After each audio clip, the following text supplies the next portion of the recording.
atau ragu-ragu. Di sini kita klasifikasikan bahwa piutang itu ada piutang usaha, wesel tagih, piutang lain-lain ya.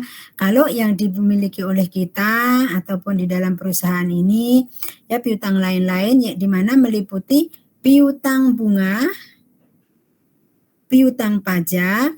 Kalau meliputi piutang bunga itu misalkan pihak bank yang melakukan pemberian pinjaman kepada nasabah ya, atau BPR atau rentenir gitu ya, mereka dari dana yang diberikan kepada nasabahnya itu ada imbal baliknya, yaitu bunga ya, bunga. Nanti bunga itu dicatat sebagai pemasukan bunga piutang.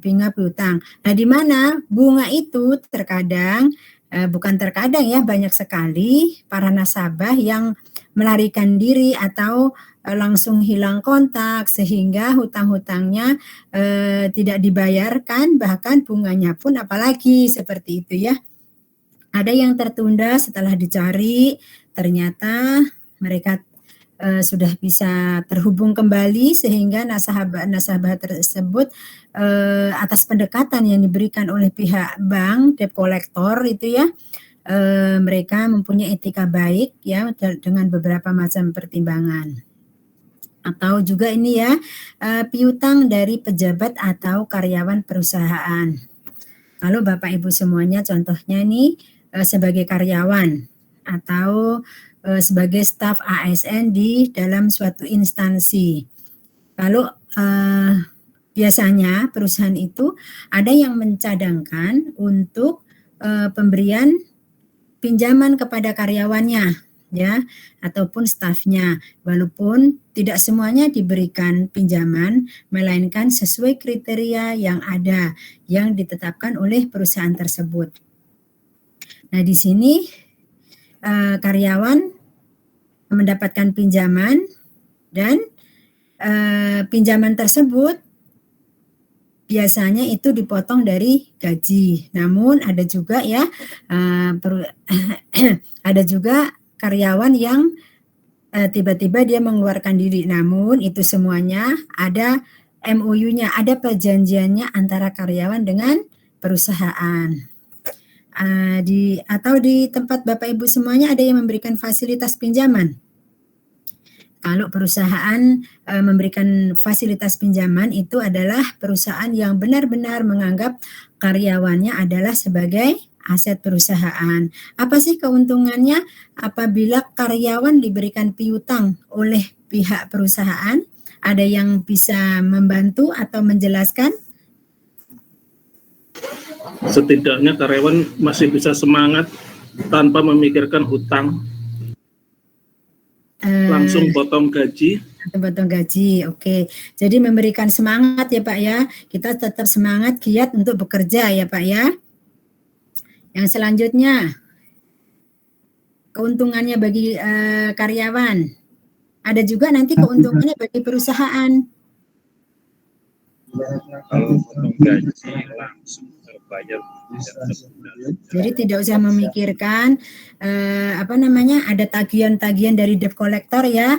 Ini sudah komit bahwa setiap bulan langsung dipotong dari gaji kita. Dengan kita bersedia dipotong gaji kita untuk pinjaman yang diberikan, tentunya kita sudah pikirkan dengan matang-matang dari alokasi dana yang tersisa gitu ya. Misalkan kita punya gaji 25 juta, setiap bulan kita mempunyai potongan pinjaman 5 juta, jadi kita terima bersih tinggal 20 juta. Nah, 5 juta tadi tidak mengurangi hal-hal yang biasanya terpenuhi oleh yang 5 juta tadi. Nah, itu udah diperhitungkan matang-matang gitu ya. Lalu yang ketiga lagi apa? Merasa kita dihargai oleh perusahaan, merasa kita dianggap nih sebagai karyawan yang mempunyai mempunyai karyawan yang masih dianggap jadi tidak udah kita ini tidak canggung-canggung lagi. Oh, tapi kalau ASN beda ya, kalau ASN kan tidak ada kontrak gitu ya, kalau perusahaan swasta itu tentunya. Jadi kita sudah tidak was-was lagi bahwa misalkan kontraknya selama 10 tahun atau 5 tahun. Berarti selama 5 tahun tersebut kita tenang. Oh ya, saya masih punya kewajiban di sini, berarti saya masih insya Allah 5 tahun atau 10 tahun ke depan masih dianggap sebagai karyawan di dalam perusahaan ini, seperti itu.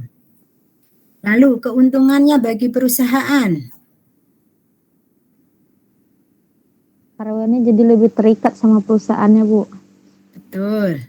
Jadi ada keterikatan sehingga karyawan tersebut tidak semudah yang biasanya diinginkan untuk pindah atau loncat ke tempat lain gitu ya.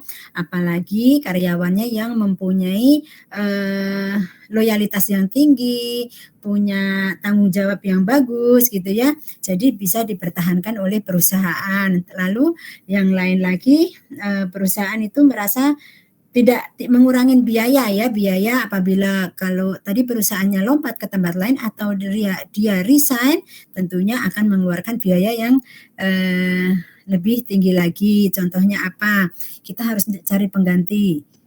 Contoh kalau perusahaan itu menganggap karyawannya itu sebagai aset sehingga mereka terlindungi ya kesejahteraannya karyawan itu dipenuhi oleh perusahaan dengan cara lain tadi memberikan pinjaman untuk membeli rumah setelah lunas, diberikan pinjaman untuk memberi kendaraan, diberi pinjaman lagi anaknya begitu kuliah atau masuk sekolah ada kekurangan dana diberikan gitu. Nah, kalau kesejahteraan tersebut diberikan oleh perusahaan kepada karyawannya tentunya karyawannya itu mempunyai sense of belonging terhadap perusahaan tersebut akan lebih meningkat. Apalagi kalau mereka tidak menyalahgunakan apa yang diberikan, benefit yang diberikan oleh perusahaan tersebut, tentunya karyawannya pun perusahaannya pun akan mempunyai perhatian yang lebih, yang khusus kepada karyawannya yang notabene mereka mempunyai tanggung jawab yang lebih. Yang satu lagi piutang usaha. Ya, tadi piutang lain-lain, ini ada piutang usaha, yang ini berkaitan dengan bergeraknya usaha tersebut, usaha yang kita jalani. Contohnya kita membeli barang dengan cara mengkredit, atau kita membeli aset dengan cara memanfaatkan fasilitas pinjaman dari bank, seperti itu ya. Ini hutang ya. Kalau piutang kita ya tadi dari segi kita di bidang menyediakan barang atau jasa. Kalau jasa itu tentunya yang dalam partai besar gitu ya. Kalau contohnya pembelian kita sebagai perusahaan di bidang penyediaan jasa barang, katakan kita memberikan fasilitas kepada pembeli kita, pelanggan kita. Contohnya seperti kemarin ya, pembelian semen. Bapak Adi memberi semen kepada perusahaan CV ABC. Nah, CV ABC tersebut memberikan fasilitas kredit ya secara pembayaran dalam pembelian semen tersebut secara kredit ataupun diangsur ya, itulah merupakan piutang daripada perusahaan tersebut. Semoga saja Pak Adi mempunyai etika baik sehingga mereka melakukan kewajibannya untuk membayar hutangnya tepat waktu gitu ya, tidak harus dicari-cari, tidak harus CV ABC tadi mencadangkan bahwa itu sebagai piutang tak tertagih seperti itu. Banyak ya mungkin di perusahaan teman-teman semua yang piutang yang tertagihnya itu sangat sulit gitu ya. Contohnya di tempat kami gitu, di tempat saya itu juga sampai bertahun-tahun tidak bisa dilakukan negosiasi yang baik sehingga outstanding yang berkepanjangan. Nah, piutang itu kalau sampai di atas 5 tahun itu adalah bisa dikatakan, tapi itu tergantung kebijakan manajemen ya. Sekali lagi ada yang bila lebih dari 3 tahun sudah itu dimasukkan masuk kepada akun bahwa hutang itu tak tertagih gitu ya, karena memang sudah terlalu lama. Alasannya apa? Untuk write off itu tadi juga harus ada alasan yang kuat. Kenapa sih harus kita punya hutang tidak bisa ditangani dalam jangka waktu sekian lama seperti itu ya. Itu nanti juga harus dipertanggungjawabkan kepada manajemen. Tentunya oleh siapa yang mempertanggungjawabkan? Yang mempertanggungjawabkan adalah bagian finance, bagian account receivable gitu ya, bagian penerimaan. Ada dari teman-teman semua, sebagian yang di perusahaannya menangani piutang atau hutang seperti itu. Kalau hutang tentunya piutang di sini kalau perusahaan biasa dari HR gitu ya, dari HR, hubungannya HR dengan finance. Lalu kalau perusahaan di bidang pengadaan jasa tentunya hubungannya siapa? Bagian marketing, bagian penjualan, dan nanti hubungannya dengan finance seperti itu ya. Namun itu semuanya tidak hanya dilibatkan oleh dua departemen tersebut, melainkan melalui persetujuan top manajemen ya, manajemen tingkat atas. Lalu wesel tagih tadi digunakan untuk memberikan kredit berdasarkan instrumen kredit resmi yang disebut wesel proms. Nah ini perusahaan-perusahaan di bidang ekspor impor ini tentunya ya yang menggunakan ini. Nah kita selanjutnya pemisahan fungsi piutang. Nah di sini ini alurnya ya, misalkan pelanggan ya, pelanggan itu mengajukan kredit kepada PT CV ABC tadi ya, mendapatkan persetujuan. Ini prosedurnya, prosesnya. Dia misalkan tadi Pak Adi kepada PT CV ABC, misalkan di sana kontak personnya Pak Bayu gitu ya, Pak Bayu, kami akan membutuhkan sekian kintal beras gitu ya. Nah ini disetujui berupa penjualan ya dari PT CV ABC tadi, namanya penjualan, ada faktur penjualan. Nah sini pelanggan tadi membutuhkan barang atau jasa gitu ya. Lalu dari situ diinformasikan kepada pihak akuntansi ya, memberikan informasi kepada departemen akuntansi atau finance tadi.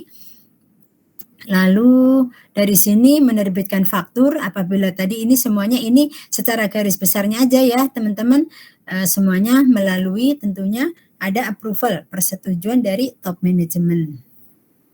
Nah dari pihak akuntansi atau keuangan tadi finance mengeluarkan faktur atau tagihan yang secara kredit kepada pihak pelanggan. Nah setelah dikeluarkan faktur tadi itulah berupa penagihan gitu ya, penagihan nanti diinfokan lagi kepada akuntansi lagi apabila ini dikeluarkan faktur, lalu nanti dicatat oleh pihak akuntansi. Nah nanti dicatatnya seperti apa? Nah nanti apabila ini merupakan piutang ya, nanti piutang pada persediaan seperti itu. Lanjut, ini contohnya ada tadi kita sebutkan ada piutang yang tertagih dengan lancar, ada yang tidak tertagih ya. Kalau tidak tertagih tadi ada yang masih diragukan ataupun yang benar-benar tidak bisa tertagih. Nah contohnya di sini ya. bahwa perusahaan itu seringkali menjual piutangnya kepada perusahaan lain, di mana transaksi ini disebut sebagai transaksi anjak piutang, dan pembeli dari piutang tersebut disebut adalah perusahaan anjak piutang. Nah, dari sini tadi adalah konfirmasi yang diberikan kepada pelanggan kepada CV tadi. Apabila setelah disetujui, tentunya ini nanti ada agreement ya, ada MOU, bagaimana sistem pembayarannya, diangsur atau termin atau tempo ya, atau tempo. Kalau termin seperti apa sih Bapak Ibu? Kalau tempo tentunya udah tahu ya, setelah 1 bulan dibayar. Kalau termin seperti apa? Termin itu bertahap. Ya, betul. Bertahap. Misalkan di situ ada kontrak Bapak 100 juta gitu ya. Kata kita membeli barang sebesar 100 juta. Mereka sedianya kapan? Sesuai persetujuan nih tentunya ya. Yang mengajukan tentunya oleh debitor, kreditor atau si pembeli gitu ya, mengajukan nih, saya ada barang. Tapi tentunya ini tadi contohnya bank nih ya, contohnya bank atau Bapak Sahelan itu mempunyai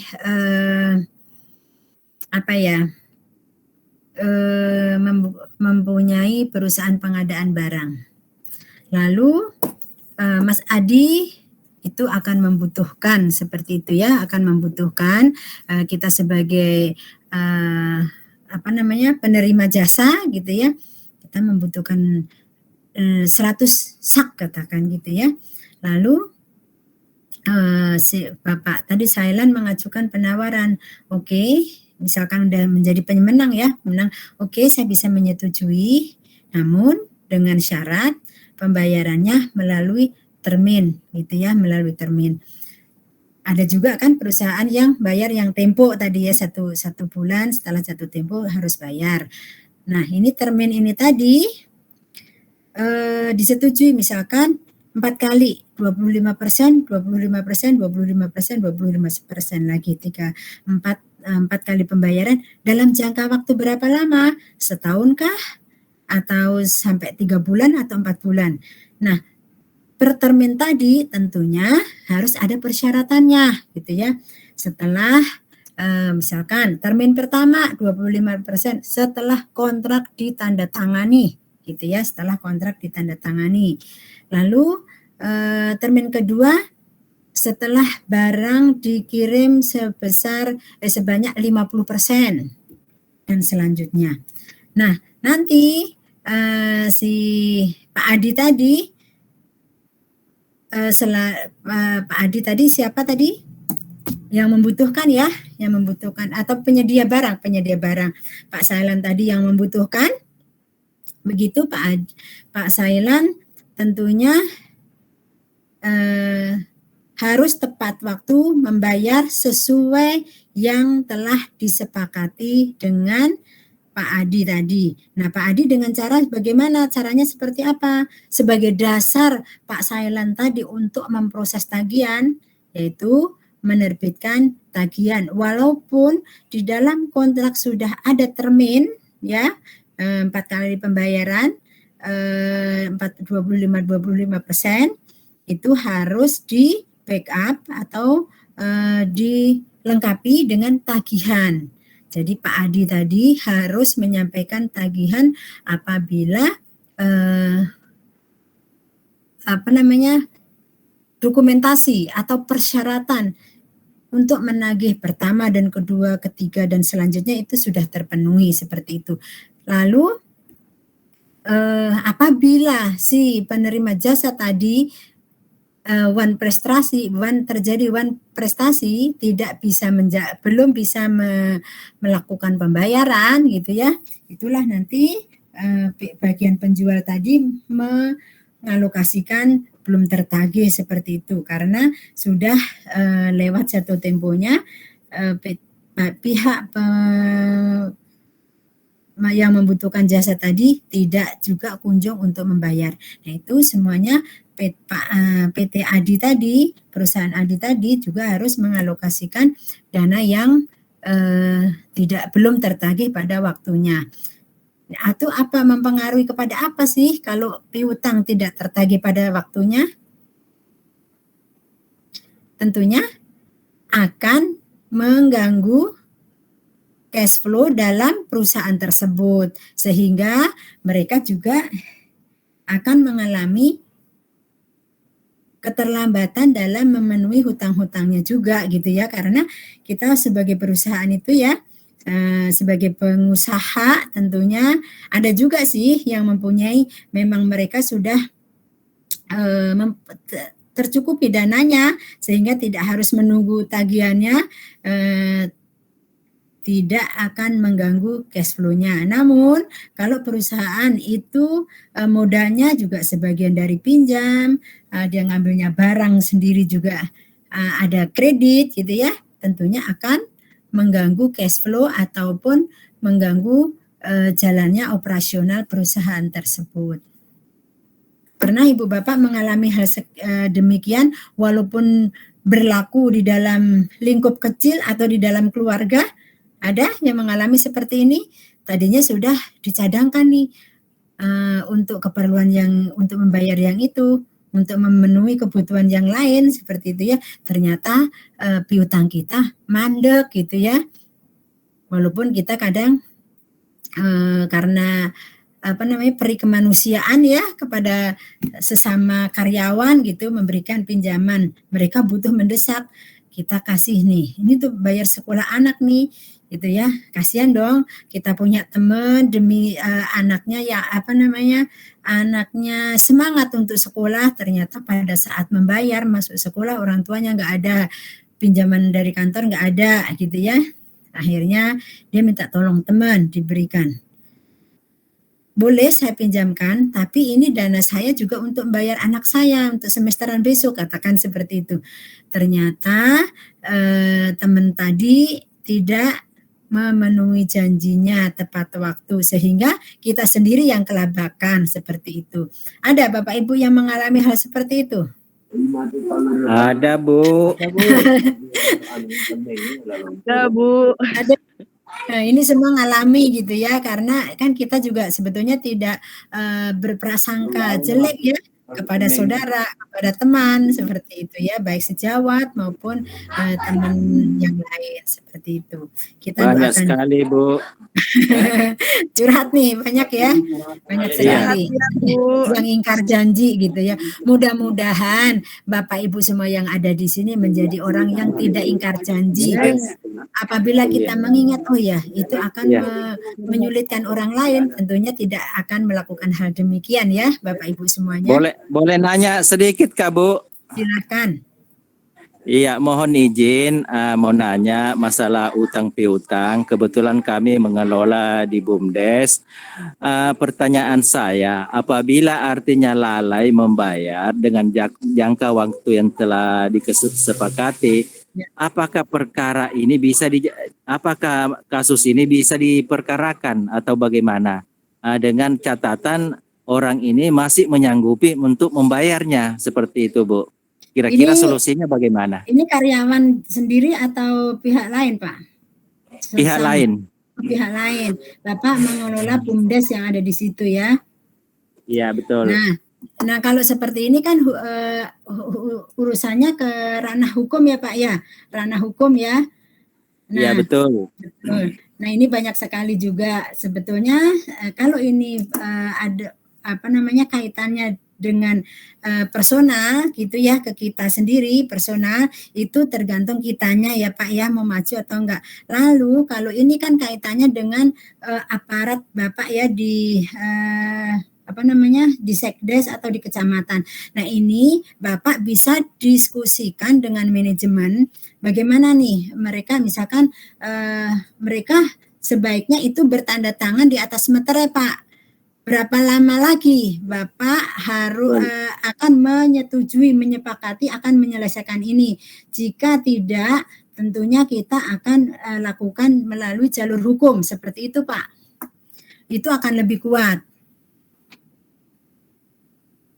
Ya betul, betul. Kalau memang artinya itu mau dipidanakan mungkin bisa. Namun artinya kalau orangnya itu masih menyanggupi, gimana solusinya itu? Nah, Cuma itu saat itu belum ada.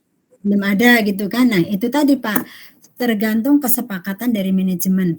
Apabila manajemen Bapak itu saklek, misalkan tadi jatuh temponya sebetulnya 30 Juni. Pada saat 30 Juni mereka menyampaikan nih, kalau orang baik punya etika baik sebagai apa namanya, kreditor yang baik gitu ya, peminjam yang baik, pada saat tepat waktunya harus menyanggupi, dia tidak bisa, tentunya harus lapor ya Pak ya, datang secara baik-baik. Mohon maaf Pak Idris, kami tahu bahwa mempunyai kesanggupan hingga tanggal 30 Juni saya harus membayar, tapi ternyata ada alasan bla bla bla bla bla bla, mohon maaf diberikan kelonggaran waktu gitu ya. Misalkan Pak Idris, oke, saya sampaikan dulu kepada manajemen, berikan kelonggaran waktu berapa lama gitu ya, sampai misalkan sampai 1 bulan, enggak juga, nanti diberikan teguran. Lalu tentunya tidak langsung apa namanya, Bapak menetapkan oke, saya bisa nih perkarakan Bapak, tidak seperti itu ya. Namun Pak bisa kembali lagi MOU-nya yang telah disepakati seperti apa. Misalkan terjadi one prestasi pada saat jatuh temponya tidak bisa mengembalikan, apa sanksinya? Itu kalau misalkan di agreement-nya ada seperti itu, Bapak bisa lakukan hal demikian. Terus apabila sudah diberikan kelonggaran juga, mereka tidak bisa memenuhi kewajibannya, nah nanti Bapak bicarakan lagi kepada manajemen, jalur apa nih Pak yang harus kita tempuh, kita lakukan terhadap si kreditor ini, seperti itu. Apalagi dananya cukup besar ini Pak ya, akan mengganggu tentunya cash flow di BUMDes Bapak, seperti itu. Nanti yang akan kena juga bagian keuangan ya tentunya. Nah ini kenapa yang piutang kita sebanyak ini sudah lewat jatuh tempo belum tertagih. Nah, itu yang akan dipertanggungjawabkan oleh bendahara yang ada di kantor tersebut, seperti itu Pak. Nah itu jalan keluarnya Bapak diskusikan dulu dengan manajemen Pak. Apabila manajemen juga masih memberikan kelonggaran, alangkah lebih baiknya gitu ya, kita mempunyai peri kemanusiaan. Tapi kalau kita terapkan peri kemanusiaan tersebut dan berlarut-larut orangnya tidak mau juga tanggung jawab, yang tidak punya etika baik, tentunya dilakukan dengan cara yang lain, seperti itu Pak. Mudah-mudahan segera terselesaikan ya Pak ya. Sudah tunggak berapa lama Pak Idris? Aduh, ada setahunan Bu. Ya, jadi Bapak kalau apalagi sudah setahun, Bapak berikan apa namanya, sanksi yang kuat ataupun perjanjian yang kuat. Apabila lewat lagi dari 2 bulan setelah 2 tahun ini tidak bisa melakukan, kami akan melakukan tindakan sebagai berikut, melakukan apa namanya, penyitaan aset yang mereka miliki, kan bisa Pak di situ. Silakan diskusikan dengan manajemen gitu Pak ya. Tentunya Bapak sebagai bendahara mungkin tidak bisa memutuskan sendiri tanpa ada keputusan dari pihak manajemen. Baik Bu, terima kasih atas saran-sarannya. Baik Pak Idris. Mungkin ada bapak-bapak atau teman-teman yang lain bisa memberikan saran, punya suggest gitu, punya pendapat atas masalah yang dihadapi Pak Idris ini. Mungkin saat perjanjian pinjaman itu harus anggunan, biasanya sih harus anggunan atau jaminan ya. Ada, betul, ada jaminan. Jadi ada perjanjian, bilanya ada one prestasi, jaminan tersebut bisa ditarik atau dicairkan. Mungkin gitu itu. Ya. Tapi kalau memang awal tidak ada jaminan, memang sulit memang. Betul. Jadi, itu mungkin Nah, guidelines. tentunya bisa apabila yang disampaikan Pak Suryadi tadi tidak ada jaminan, nah nanti bisa juga membuat perjanjian baru atau ibaratnya merevisi ya pembaharuan atas pinjaman tersebut. Ini bagaimana lagi nih, saya nggak bisa nih menghadapi Bapak yang tarsok seperti itu ya. Jadi saya harus ada jaminan. Bapak bisa mengeluarkan jaminan apa terhadap utang ini seperti itu. Bisa di amendment ya, diperbaharui perjanjiannya tersebut. Seperti itu. Mungkin Ibu Sahara ada yang diberikan masukan? Gini Bu, kalau misalnya dengan kondisi yang seperti ini nih kan Bu, mereka ada agunan, ada jaminannya, tapi kan ekonomi yang kayak gini sulit untuk mereka membayar. Kira-kira kalau misalnya sampai 1 tahun belakangan tidak membayar gimana Bu? Itu tadi sama kalau yang agunannya ada sih gitu, cuman kan kendala ekonomi juga. Pribadi kalau kita jual kan oke, misalkan gini, saya nangkap usaha misalkan. Ini mau tanya dulu, ini personal atau di perusahaan Ibu? Perusahaan Bu, mungkin saya TU unit usaha simpan pinjam Bu. Ya. Mungkin sama-sama Pak Muhammad sama Pak Idris. Bagian BUMDes. Ya. Kayak bank desa juga gitu. Oke. Nah, kendalanya itu sih Bu, karena kan agunannya ada gitu. Cuman kan kalau masa sekarang ini mereka untuk membayar itu sulit lah Bu. Gitu. Jadi sampai berapa lama kan harus menunggu walaupun agunannya ada gitu. Betul. Oke. Sepertinya mungkin saya tangkapnya seperti ini ya. Misalkan Ibu tadi BUMDes memberikan pinjaman kepada kreditor, dia memberikan agunan berupa sertifikat tanah atau rumah seperti itu ya. Nah itu karena sudah 1 tahun udah melewati dari batas yang disepakati, akhirnya sesuai. Tentunya ini seperti yang disampaikan Pak Suryadi, ada perjanjiannya dengan jaminan tersebut apabila sampai jatuh waktunya tidak bisa memenuhi itu jaminannya tersebut, bisa kita tarik gitu ya, kita tarik. Nah, kalau seperti ini kan tapi sudah. Sisanya Bu, mereka masih ada niat untuk membayar Bu gitu. Nah, sekarang jaminannya tadi diambil ya, jaminannya tadi diambil kalau sudah kuat nih ya, kalau sudah kuat, buktinya perjanjian sudah kuat, apabila sampai waktunya tidak bisa mengembalikan tadi surat jaminannya akan menjadi milik BUMDes katakan gitu ya. Nah, itu nanti kan sudah kuat, jadi mana yang lebih duluan? Kalau memang jaminannya tadi kita lakukan penjualan gitu ya, contohnya di bank aja lah Bu ya, barang itu sudah menjadi agunan, tidak bisa melunasi. Banyak sekali nih orang yang kabur sehingga rumahnya itu disita gitu kan, itu kan termasuk Ibu bisa menyita surat-suratnya tadi ya, surat tadi yang diagunkan. Kalau BUMDes tersebut mempunyai surat izin yang kuat kan, kita bisa melakukan penyitaan tersebut, kita lakukan penjualan.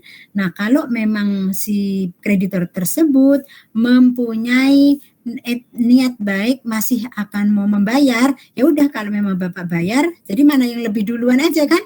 Kalau Ibu bisa menyita dan dilakukan penjualan, ternyata ada penawar, ini sudah bisa terbeli, ya ini dulu yang bisa. Kalau memang dia dulu yang bisa melunasi secara dana cash dari si peminjam, ya itu akan lebih baik lagi. Itu Ibu udah kuat melakukan penyitaan surat-suratnya tadi Bu, untuk dilakukan jual beli seperti itu. Memang kondisi ekonomi saat ini sulit ya, sama-sama sulit dialami itu. Untuk menjual aset itu saat ini sulit sekali ya. Tentunya ini Ibu masih cadangkan sebagai piutang Bu, seperti itu ya. Nah itu kalau ada sanksi juga, ada Ibu memberikan penalti sekian persen dalam 1 hari atau 1 bulan tidak bisa memenuhi, ada penalti lagi, diberikan bunga atau interest seperti seberapa persen itu akan menjadi hak ibu kembali. Jadi lama-kelamaan kalau memang dia tidak bisa membayar, interestnya tersebut berjalan sampai dengan mereka bisa melunasi. Banyak ya yang mengalami hal demikian, sangat banyak sekali gitu ya, baik pribadi maupun di perusahaan. Baik. Perusahaan. Iya, Pak Adi gimana? Ada yang perlu ditambahkan Pak Adi? Atau Pak Adi sebagai piutang? Piutang atau penghutang, peminjam? Peminjam, Bu. Peminjam ya, sama nih Pak. Ini apa namanya, supaya tidak ngantuk nih. Di kantor atau sudah di rumah Pak Adi? Masih di kantor, Bu. Oh, hebat. Semangat ya, masih muda. Iya, Bu. Baik. Nah, ini kan kita mengalokasikan piutang tak tertagih yang tadi bilang suatu piutang itu ada yang dapat tertagih dengan lancar ataupun yang menengah maupun benar-benar yang tidak bisa ditagih. Kalau memang tidak bisa ditagih sama sekali, tidak ada agunan, ya mau nggak mau atas tapi kalau nilai signifikan tentunya nggak bisa ya dihapuskan gitu ya, tidak bisa dihapuskan apabila perusahaan tersebut masih eksis. Gitu ya, tentunya kalau perusahaan tersebut masih punya piutang, nggak bisa punya hutang kepada perusahaan yang memiliki sebagai piutang, itu tidak bisa kita ajak kerjasama lagi ya. Apalagi sebetulnya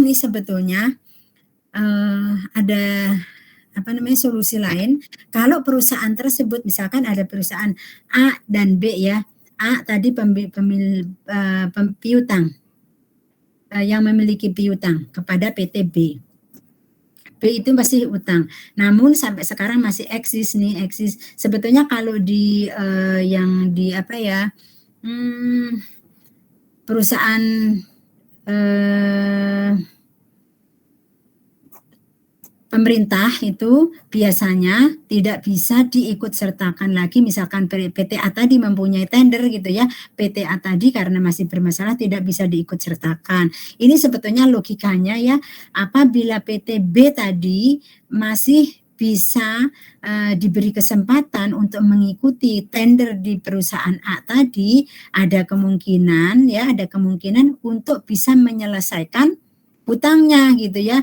Namun kalau di BUMN itu di bawah pemerintah, contohnya SKK Migas di bawah pemerintah itu sebagai sebagai perantara dari perusahaan asing gitu dengan pemerintah, itu ada peraturannya di PP 007 itu tidak diperkenankan bagi perusahaan yang masih punya sangkutan untuk mengikuti pekerjaan yang ada di PTA tadi. Sebetulnya logikanya ini secara logika kita, nalar kita, apabila PT B tersebut masih diberikan kesempatan untuk mengikuti pekerjaan ada di PT A, akan bisa membayar hutangnya yang masih tersisa atau outstanding tadi. Nah, tentunya itu juga harus ada kesepakatan dari awal, gitu ya. Oke. Bapak bisa, saya bisa PTB bisa saya kasih kesempatan dengan catatan nanti bisa sebagian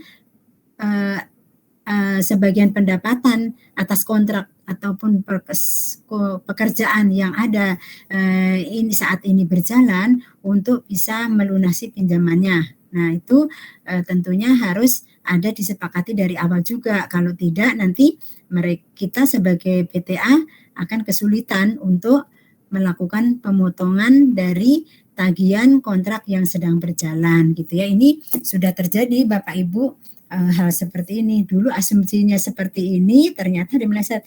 Oh nggak ada namanya kontrak, hutang zaman dahulu tidak bisa dibawa ke kontrak yang sekarang seperti itu. Makanya harus ada perjanjian atau yang tertulis terkait utang piutang itu tadi. Nah, sekarang metode penyisian daripada hutang-hutang itu tadi. Nah, di sini ada metode yang konsisten dengan prinsip penandingan, selalu ditandingkan. Misalkan contohnya nih, dulu ada piutang sebesar 105 juta gitu ya. Ternyata yang 4 juta itu tidak terbayar, dia hanya sanggup membayar 101 juta gitu ya. Jadi yang yang tidak dibayarkan tadi kita catat sebagai beban piutang tak tertagih seperti itu ya. Nah, jadi di sini pihak manajemen juga harus membuat estimasi ataupun perkiraan setiap tahunnya mengenai berapa besar porsi piutang usaha yang mungkin tidak tertagih. Kalau kita sebagai orang awam nggak mau ya piutang itu tidak bisa tertagih gitu ya. Ternyata kenyataannya banyak Bapak Ibu kejadian seperti ini. Contohnya tadi yang dialami Pak Idris maupun Ibu Pak Sahara. Awalnya dianggapnya mulus ya, ternyata di tengah jalan mengalami kesulitan untuk melakukan penagihan. Nah, untuk beban piutang yang tadi, piutang yang tidak bisa ditagih tadi, benar-benar tidak terbayar, itu yang 4 juta berarti dilakukan jurnal ya, di bagian finance itu debitnya ke penyisian piutang tak tertagih, lalu dikreditnya kepada piutang usaha gitu. Tadi kan 4 juta ya, 4 juta yang 4.000 yang nggak bisa tertagih, kita jurnal seperti ini ya. Beban piutang tak tertagih 4.000, penyisian piutang tak tertagih 4.000. Nah, tadi Ibu Sahara berapa tadi piutangnya yang belum tertagih, yang sulit ini tadinya? Misalkan 100 M, besar sekali ya 100 M tidak bisa tertagih gitu ya. Nah, ini semoga bisa terselesaikan. Oh, ini contohnya yang tadi ya, metode penyisiannya tadi. Jumlah bersih yang diperkirakan akan tertagih itu hanya 101 juta, yaitu di mana piutang asli itu ada 105, yang tidak tertagih 4.000. Ini yang 101 tadi disebut adalah nilai realisasi bersih ya, nilai realisasi utang bersih yang kembali seperti itu. Masuk kemana itu? Jadi masuk sampah ya, ke tong sampah, karena nggak tertagih nih penyisian hutang ini tadi ya, tak tertagih. Ini ibaratnya kita melakukan jurnal penyesuaian ya, yang 4.000 tadi. Lalu metode penyisiannya lagi, penyisian utang tak tertagih tadi untuk supaya hilang lagi dari situ, maka kita lakukan lagi penyisian piutang usaha untuk mengurangi bisa misalkan dari 4 juta tadi, misalkan kita gigih nih ya, kita menagih lagi dengan optimis gitu ya, siapa tahu ya kita mencoba gitu ya, lalu ternyata masuk lagi nih, bisa dikembalikan, dicicil gitu ya. Jadi kita jurnal lagi nih, ada di debit penyisian piutang tak tertagih, lalu kepada piutang usaha ya, dikeluarkan dari piutang yang tak tertagih tadi 610.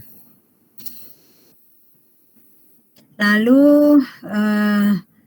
nah, kita ada dua, kalau ada pengembalian ya, dari pengembaliannya tadi ternyata tertagih lagi 610 gitu ya, kita ke jurnal kepada kas di debit, piutang usahanya 610 di kredit ya. Tadi utang usahanya 610, sekarang di kredit kembali. Seperti itu. Jadi kita melakukan pencatatan 2 kali dari penagihan tadi. Yang kedua untuk mengurangi menambah piutang usaha, lalu penyisian piutang usahanya di kredit ya. Nah, karena itu sudah dibayar, jadi masuk ke cash ya, cash kita debit, kreditnya piutang usaha. Nah, ini ayat jurnal dalam saat melakukan pencatatan ketika menerima pembayaran. Boleh kasih saya kesempatan sebentar untuk melakukan absensi kepada teman-teman. Nanti boleh bantu di e-study Bapak Ibu sudah bisa dibuka kembali ya, sehingga materi sudah ada di sana. Kalau beda dengan pekan lalu adalah tidak bisa ya, tidak bisa diakses.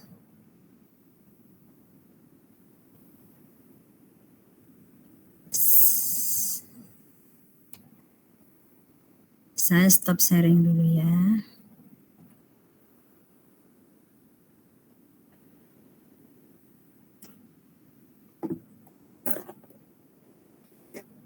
Absensi.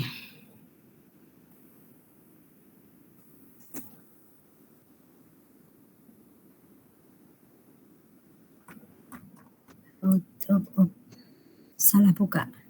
Sebentar ya. Yang saya pengen tahu siapa yang belum download materi. Saya mau cek lagi. Ya, belum Bu.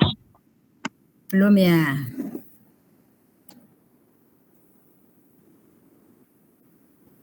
Sekarang ini pertemuan ke-14 ya? Oke. Iya, Bu.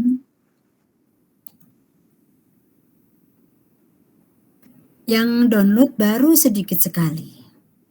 Pak Harjito, yang namanya tidak saya panggil, yang saya panggil berarti yang sudah. Pak Harjito, Pak Adi Kurniawan, Pak Ketua, Agung Syawaludin, lalu Hawarismi Masawa, Sahria Sayuti, Abdullah Diva, Ari Setiawan, Iwan Setioko, Ibu Misdar, Pak Utomo Rahmadi, Samsuri, Ibu Sahara, Pak Sailan, Pak Muhaimin, Ibu Niwu, Jamaliah Anggraini, Muhammad Alul. Selebihnya belum melakukan download materi. Anissa Rizky barusan udah, Bu. Atas nama Diva Tautami sudah, Bu. Diva. Sahara tadi udah. Atas nama Didi Sairan sudah Bu. Belum tuh? Sahara udah, Bu. Atas nama Sahara sudah. Didi Sairan sudah ya Bu. Oke, saya cek kembali. Selain dari situ saya akan mengabsensi yang ada di portal ya. Bentar.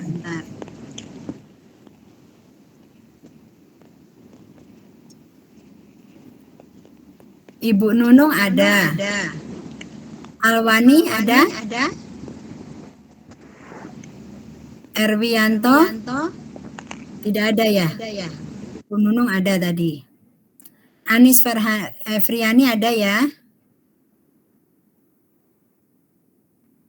Anissa?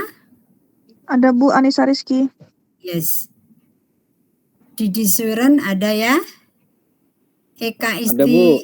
Oke. Eka Isvita Dewi? Ada Ibu. Siap. Ferdian Kresna? Ferdian? Gilang?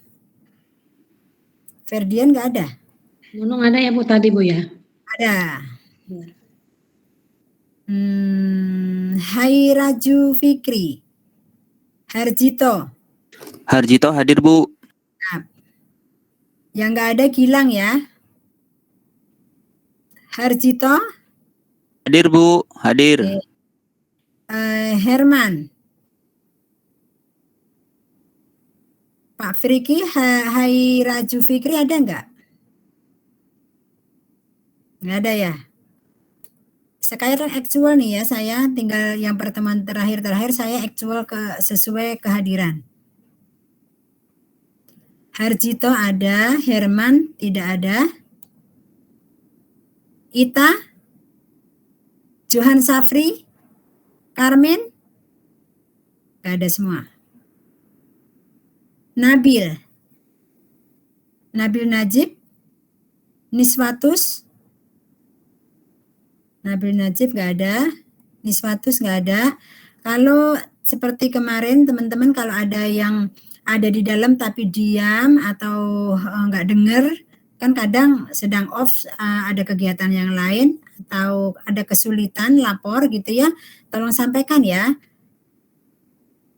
Siap Bu. Pak Saifullah ada? Susrianto? Nggak ada. Susrianto? Nggak ada juga. Selamat Hidayat, Sigit, Yogi, Adamir. Ini banyak yang kosong nih. Pak Adi ada, Agung Sawaludin ada, Aleda. Hadir Bu. Oke. Ada Bu. Aris, Arianto, Pak Agung ada ya? Ada Bu, ada. Agung ada. Agung ada, Pak Adi ada, Aris Arianto ada? Nggak ada. Pak Bambang, Pak Dalim. Pak Dalim ada? Tadi sih sempat masuk Bu. Oke, saya anggap hadir. Doris, Imelda, Dwi Fatwa hadir Ibu. Oke. Iga Riza, Hairunas,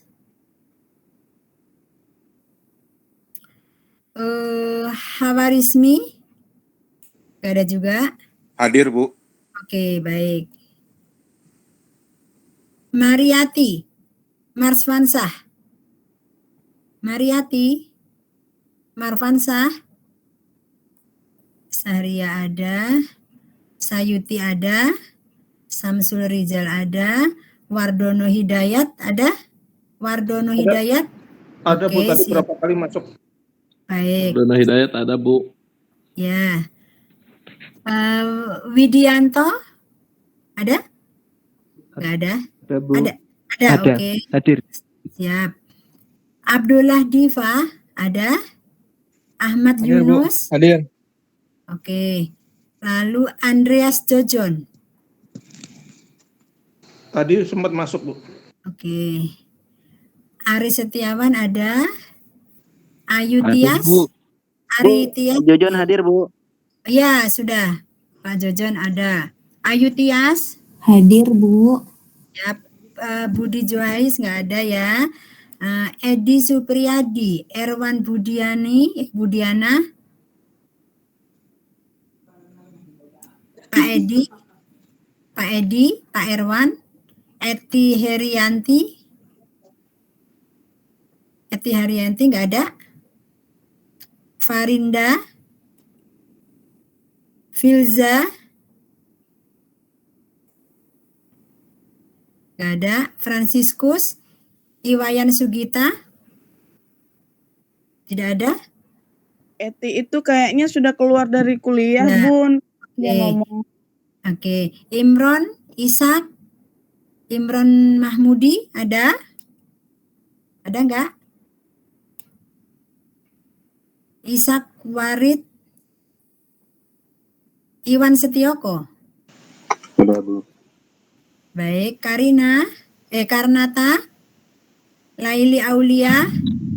Karnata ada Bu. Ya. Laili ada, Mister ada, Wardatul Baido, nggak ada. Ada Bu, itu pertama masuk tadi. Oke, Utomo Rahmadi. Tadi juga sempat masuk Utomo. Ya, Susanti Hadir Bu, hadir. Oke, baik. Susanti Siregar, Suryadi. Suryadi hadir Bu. Baik. Sukmawati, Sri Lestari, Samsuri ada. Hadir Bu. Sri Lestari nggak ada. Hadir, Bu. Ibu Sukmawati ada. Bu Sahara ada. Pak Safari ada. Pak Sailan ada. Rufika Rohmat ada. Sudah lama gak kelihatan itu Bu, dua-duanya. Oke, Riza Fauzi, Muhaimin ada, Muhammad Idris, Bapak Muhammad Idris ada, Munifa Bahmid nggak ada. Berapa lagi nih? Nibu ada, Nur Cahyati ada, Rita Santi nggak ada ya? Rita Santi ada? Ada nggak, masuk nggak? Udah sembuh? Nggak ada, Bu. Prasetya Maulana, Victor Lamban, Amanda, Yopi nggak ada. Hadir. Tadi silakan download materinya. Kustomi nggak ada. Jamaliah Hadir, Bu. Oke. Muhammad Alul, Elsa Hadir, Bu. Ya, Pak Alul. Elsa Mukodompit. Hadir Bu Muhammad Alul. Oke. Heni Fikawati. Pak Antoni nggak ada ya? Oke, baik. Saya simpan. Kita lanjutkan. Bu, Gustomi tadi lobet Bu handphonenya. Oke, Kustomi ada berarti ya? Dia sampaikan ya. Iya Bu. Ya. Misdar hadir Bu. Misdar ada dong. Tadi masuk. Kustomi ada. Lobet. Sri Lestari hadir, Ibu. Sri Lestari. Nih, yang sinyalnya jelek, Bu. Oke, sekarang saya ulangi yang saya sebut adalah yang saya sebut yang tidak hadir, yang disebut tidak hadir. Erwianto. Lalu Erwianto ada ya? Oke. Hadir. Terus diulang lagi Ferdian. Gilang. Hairaju Fikri. Herman, Ita Fitrialoka, Johan Safari, Karmin, Nabil Najib, Niswatu, dia nggak ada semua ya, banyak. Susrianto, Saipul Hidayat, Selamat Hidayat, Sigit Riyadi, Yogi ada? Adamir ada? Supaya dikoreksi nih. Aris Arianto ada? Bambang? Aris Arianto, Bambang, Doris Imelda, Iga Riza Ashari, Mariati, Marwansa, siapa lagi nih? Budi Juhais, Edi Supriyadi, Erwan Budiana, Eti Heriati, Farinda Salsabila, Filza Zigit, yang disebut nggak ada ya. Franciscus, Iwayan, Imron Mahmudi, Ishak Warid, siapa lagi nih? Susanti Siregar, Sukmawati, Rofika, Rohmat, Munifa, Rita Santi, Heni Fikawati, dan Antoni. Tidak dipanggil berarti hadir. Udah clear ya? Deal ya? Iya Bu. Siap. tadi kita bertambah ya teman-teman, karena ada apa namanya, kita share lagi. Karena gigihnya kita menagih ya, dana kita bertambah sebesar 610. Alhamdulillah. Mudah-mudahan masalah yang dihadapi oleh Bapak Idris dan Ibu siapa tadi bisa segera teratasi. Nah, sekarang kita mengestimasikan, memperkirakan beban piutang yang tidak tertagih itu ada 2 cara, yaitu estimasi berdasarkan presentasi dari penjualan, yang kedua berdasarkan perkiraan berdasarkan analisis piutang. Nah, kita ini contohnya yang beban piutang tak tertagih dengan cara mengestimasi, memperkirakan berdasarkan presentasi penjualan. Nah, ini ditaksirkan penjualan kita dalam tahun ini berapa terjual ataupun income kita berapa gitu ya. Lalu jika penjualan kredit untuk periode tersebut sebesar 300.000, katakan diestimasikan bahwa 1%-nya itu akan tidak tertagih, yaitu berapa? Misalkan kita estimasikan berarti yang tidak tertagih itu 3.000. Jangan besar-besar ya memberikan estimasi tidak tertagihnya, nanti menjadi kenyataan. Jangan sampai 10%. Jadi nanti 30.000 yang perkiraan tidak akan tertagihkan. Nah, dari 300 ini kita 3.000 ini dari 300.000 ya 1%-nya yang perkiraannya yang bakal tidak tertagih diperkirakan sebesar 3.000, kita jurnal biaya piutang tak tertagih 3.000, penyisihan piutang tak tertagih. Nah, ini berdasarkan presentasi penjualannya tadi 1% dari penjualannya.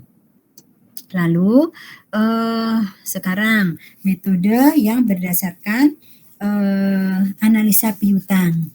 Misalkan di sini jika diperkirakan piutang itu sebesar 3.390, besar piutangnya nih ya, akan tidak tertagih dan akun penyisian piutang tak tertagih saat ini memiliki tadi yang akun yang tidak tertagih saat ini adalah 510. Lalu beban piutang tak tertagih harus didebit sebesar 2.880.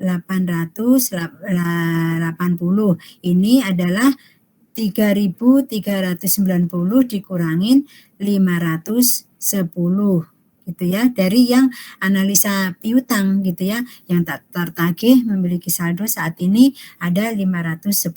Jadi diasumsikan piutangnya 3.350 dikurangin piutang yang tak tertagih yang ada 510, sehingga kita dianggap piutang tak tertagih menjadi beban tadi hanya 210 yang akan tertagih.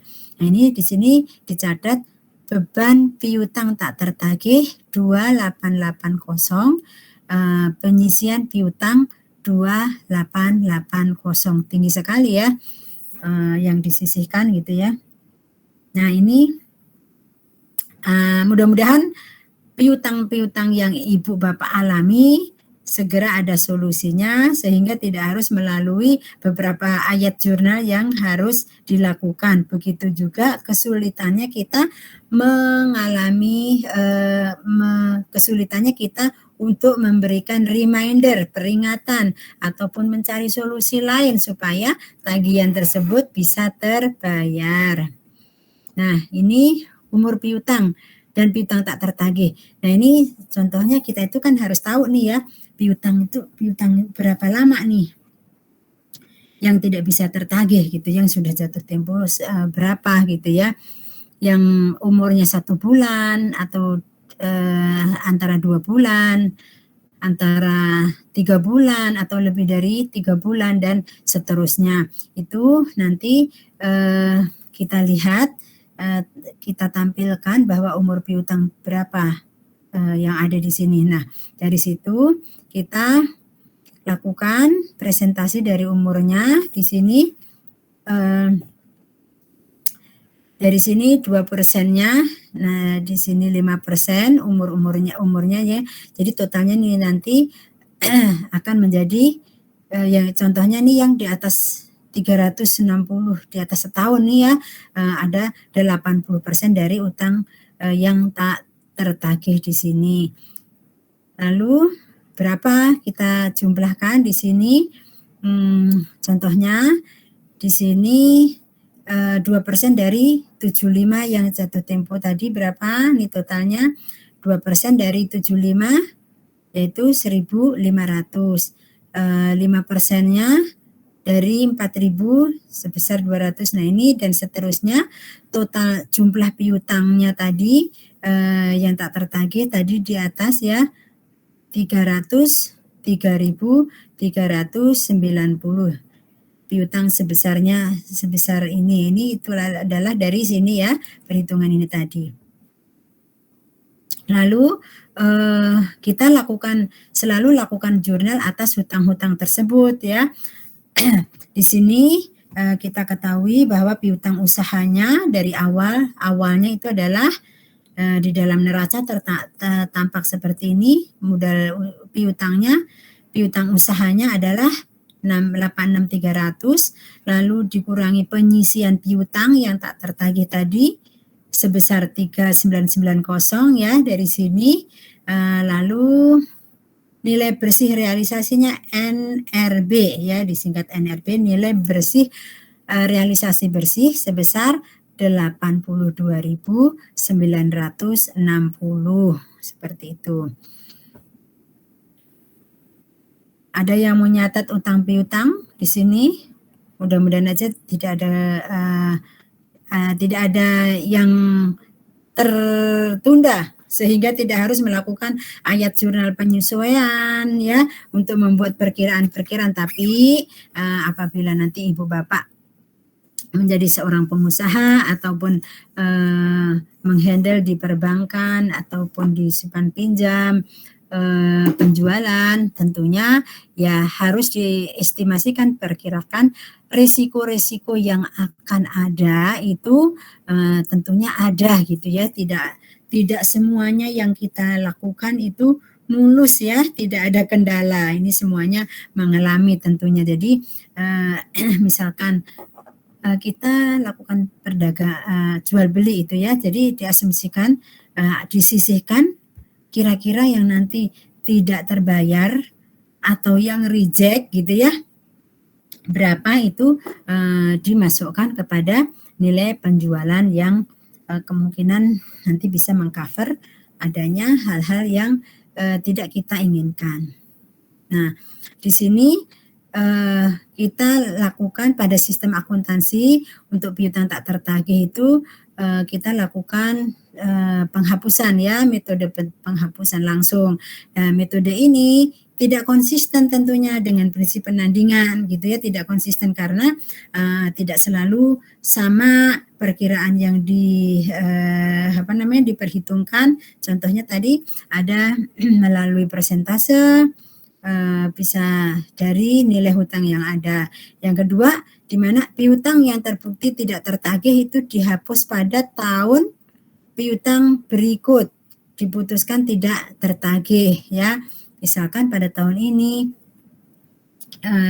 jadi di sini bagian AR mendiskusikan ke bagian head manajernya nih, Bapak atau Ibu gitu ya, kita udah sekian lama nih tidak bisa berhasil menagih ke PT ABC nih, bagaimana nih kita perlakukan gitu ya, walaupun itu tadi orangnya masih ada masih eksis, perusahaan tersebut masih eksis gitu ya, jadi dianggap aja dulu dicadangkan bahwa utang tersebut tidak bisa tertagih seperti itu.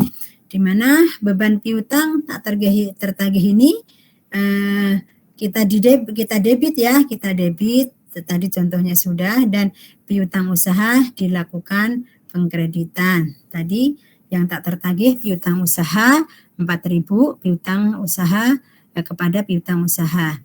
masing-masing itu transaksi harus dilakukan pencatatan. Ini metode yang kita hapuskan, contohnya piutang Ibu Ros diputuskan tidak tertagih saldo sebesar 420, dihapuskan aja dari buku gitu ya. Tadinya kan masih ada nih perkiraan ya. Lalu di sini kita masukkan sebagai beban piutang. Beban piutang tak tertagih, kreditnya piutang usaha. Ada juga perusahaan-perusahaan misalkan di bidang gas gitu ya. Tadinya kita itu masuk cost seharusnya nih ya. Contohnya ada sharing cost kepada perusahaan. Ada tadi oil and gas di PTA gitu ya, mempunyai sharing kontrak dengan PTB gitu ya. Nah, PTB tadi melakukan sharing cost, memanfaatkan fasilitas yang dimiliki PTA gitu katakan. Jadi PTA itu PTB harus membayar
Loh, suara Bunda hilang.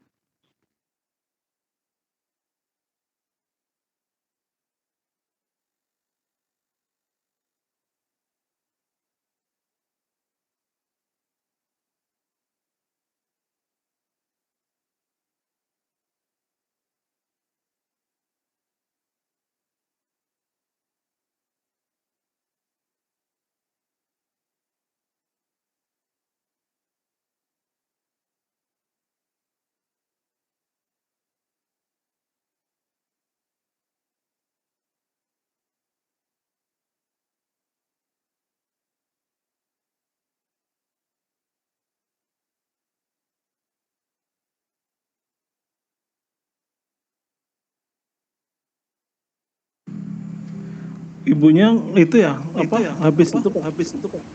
Kuota kali, Baterainya low ke apa? Apa saya yang gak ada suaranya atau gimana ya? Ya presentasenya hilang juga. Kayaknya ibu keluar ya?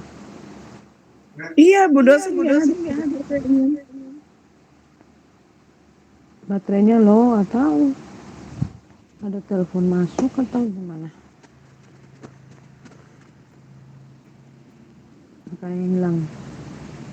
Iya, tiba-tiba gitu. Lihat dulu ya.